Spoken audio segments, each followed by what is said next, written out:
청취자 여러분 안녕하세요. 오늘 저희가 좀 깊게 들어가 볼 자료는요. 바로 독일 관념론 철학입니다. 특히 그 프이테, 쉘링, 헤겔 같은 사상가들의 생각과 이게 또 민족성, 그러니까 풀카이트라는 개념하고 어떻게 연결되는지 그 부분을 한번 파헤쳐 보려고 해요. 네, 이게 사실 상당히 흥미로운 지점인데요. 철학이라는 게 보편적인 진리를 다루는 건데 동시에 어떤 민족적인 특성, 여기선 독일적인 사유 방식의 영향을 받을 수 있느냐, 뭐 이런 질문을 던져볼 수 있겠죠. 딱 진리는 하나인데 그걸 파악하는 방식이 다를 수 있다. 이런 건가요? 그렇죠. 이 자료는 어떻게 보면 그렇다고 말하는 쪽에 가까워요. 무엇을 발견했냐도 중요하지만 어떻게 접근하고 사유하느냐, 그 방식 자체에 주목하는 거죠. 괴테도 그런 말 했잖아요. 이미 있는 것도 나의 방식대로 새롭게 볼 수 있다고요. 그렇군요. 그럼 먼저 피테부터 시작해 볼까요? 어릴 때 그 좋아하던 책을 시냇물에 던져버린 일화가 있던데 이게 그냥 감상적인 얘기가 아닌가 보죠? 네, 그게 그냥 어린 시절 에피소드가 아니고요. 피이테 철학의 어떤 핵심을 보여주는 면이 있어요. 그에게 중요한 건 외부 세계, 그러니까 눈에 보이는 감각적인 것보다는 내면의 어떤 의무감, 아니면 영혼의 자각, 이런 거거든요. 영혼의 자각이요? 아우파헨이라고 하셨던. 네, 바로 그겁니다. 확실함은 거기서 온다고 봤어요. 강력한 내적 체험.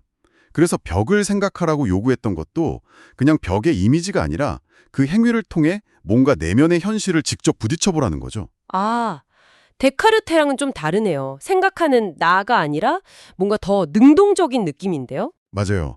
피히테의 나, 이 씨는 그냥 관찰자가 아니라 스스로를 만들어가는 힘이에요. 그리고 그는 이 힘이 영혼의 영원성까지 보증한다고 생각했고요. 더 나아가서 이런 내적 각성이 개인을 넘어서서 소위 독일 민족 전체의 어떤 정신적인 사명, 그 펄크소브젝테이트와 연결될 수 있다고 본 측면도 있고요. 와, 개인의 각성이 민족적인 차원으로까지 연결된다니 흥미롭네요. 그럼 다음 쉘링은 어떤가요? 이렇게 깨어난 영혼이 자연은 어떻게 보나요? 자연은 좀 말이 없고 죽어 있는 것처럼 보이기도 하잖아요. 실링은 그렇게 보지 않았어요. 자연이 그냥 물질 덩어리가 아니라 그 안에 어떤 잠재된 정신, 생명력이 꿈틀대는 무대라고 봤죠. 아, 자연 속에도 정신이 있다. 그렇죠. 그래서 지적 직관이라는 개념이 중요해져요. 그냥 겉모습만 분석하는 게 아니라 자연의 그 뭐랄까 창조적인 힘, 그 속사라고 직접 교감해야 한다는 거예요. 사람 얼굴 표정 너머로 영혼을 보듯이 말이죠. 지적 직관이라. 이건 약간 신비주의적인 느낌도 있는데요. 야콥뱀의 영향도 있다고 하셨죠? 네, 맞아요. 그런 영향이 분명히 있습니다. 순수한 논리만으로는 다 파악할 수 없는 어떤 필연성 속에서도 자유롭게 작용하는 정신의 역동성, 이걸 이해하려고 했던 거죠. 역사나 세계를 이해하는데도 이게 중요하다고 봤고요. 자연과의 교감이라. 그럼 해겔은 여기서 더 나아가서 사유 자체에 완전 집중했다고요? 네, 그렇습니다. 헤겔에게는 이 생각하는 힘, 사유 자체가 어마어마한 거예요. 영혼이 감각적인 것들에서 벗어나서 순수하게 사유에 몰두할 때 그건 그냥 내 개인의 생각이 아니라는 거죠. 개인이 아니라면 무조금. 우주 정신, 그러니까 절대 정신이 바로 그 사유를 통해서 스스로를 인식하고 발전시켜 나가는 과정이라고 봤어요. 헤겔의 유명한 말 있잖아요. 역사나 학문은 절대 정신의 기억이자 해골터다. 와, 우리가 생각하는 게 그냥 내 머릿속 일이 아니라 우주적인 사건이다. 이건 정말 스케일이 엄청나네요. 그렇죠. 아주 급진적인 생각이죠. 인간의 이성적인 사유활동이 곧 세계 실제가 자기를 펼쳐나가는 과정 그 자체라는 거니까요. 그럼 이 해겔의 생각이 독일적 사유라는 것과는 또 어떻게 연결되나요? 아까 풀카이트 얘기도 나왔었는데요. 아, 네. 그게 또 중요한 지점인데 헤겔의 제자 로젠크란츠가 헤겔을 독일 민족 철학자라고 불렀어요. 그리고 헤겔 자신도 야콥 보헤메를 최초의 독일 철학자라고 하면서 뱀의 깊은 통찰을 자기 철학으로 좀 더 명확하게 다듬어야 한다고 생각했거든요. 그러니까 특정 문화나 민족의 사유 방식, 예를 들어 독일적인 깊이가 그 자체로 보편적인 철학적 진리에 도달하는 길이 될 수도 있다. 이런 건가요? 네. 그런 가능성을 내포하고 있다고 볼 수 있죠.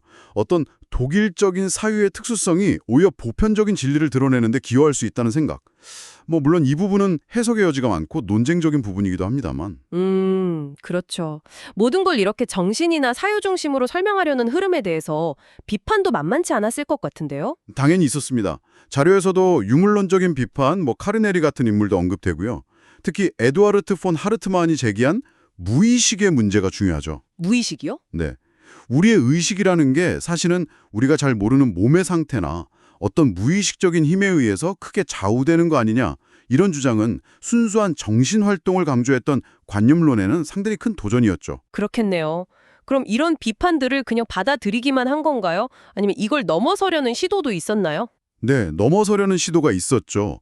이 자료에서는 관조적 의식, 독일어로는 샤우엔드베부스차인이라는 개념을 하나의 대안처럼 제시해요. 관조적 의식. 이건 또 뭔가요? 이건 그냥 눈으로 보거나 머리로 따지는 걸 넘어서서 어떤 정신적인 실제를 직접적으로 체험하고 파악하는 더 높은 차원의 인식 능력이라고 할 수 있어요. 뭐랄까, 유물론에 함몰되지 않으면서도 과학적인 발견들, 예를 들어 진화론 같은 경험적인 지식들을 정신적인 관점에서 통합하려는 시도인 거죠. 아, 과학과 정신을 통합하려는 거군요. 다윈주의를 인간 정신 관점에서 보려는 프로이스의 시도도 그런 맥락이고요. 네, 정확합니다. 그런 흐름 속에서 이해할 수 있어요. 와, 오늘 정말 독일 관념론이라는 큰 산맥을 함께 넘은 기분입니다. 피트의 그 내적인 각성에서 시작해서 셸링의 살아있는 자연, 헤겔의 사유하는 우주까지, 그리고 또 이런 생각들에 대한 비판과 그걸 넘어서려는 노력들, 폴카이트라는 개념과의 연결고리까지 살펴봤네요. 네, 정말 방대한 여정이었죠. 마지막으로 청취자 여러분께 한번 생각해 볼 만한 질문을 던져드리고 싶은데요. 네, 어떤 질문인가요? 이 자료를 보면 진정한 이해라는 게 단순히 정보를 모으거나 논리적으로 분석하는 것만으로는 부족하고 어쩌면 피흐테가 말한 내적 각성이나 여기서 말하는 관조적 의식 같은 좀 더 깊은 차원의 경험을 요구하는 건 아닐까 하는 생각이 들어요.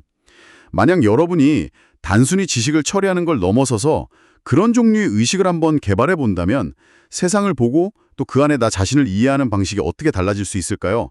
한 번쯤 곱씹어 볼 만한 질문이 아닐까 싶습니다. 네, 정말 깊은 질문이네요.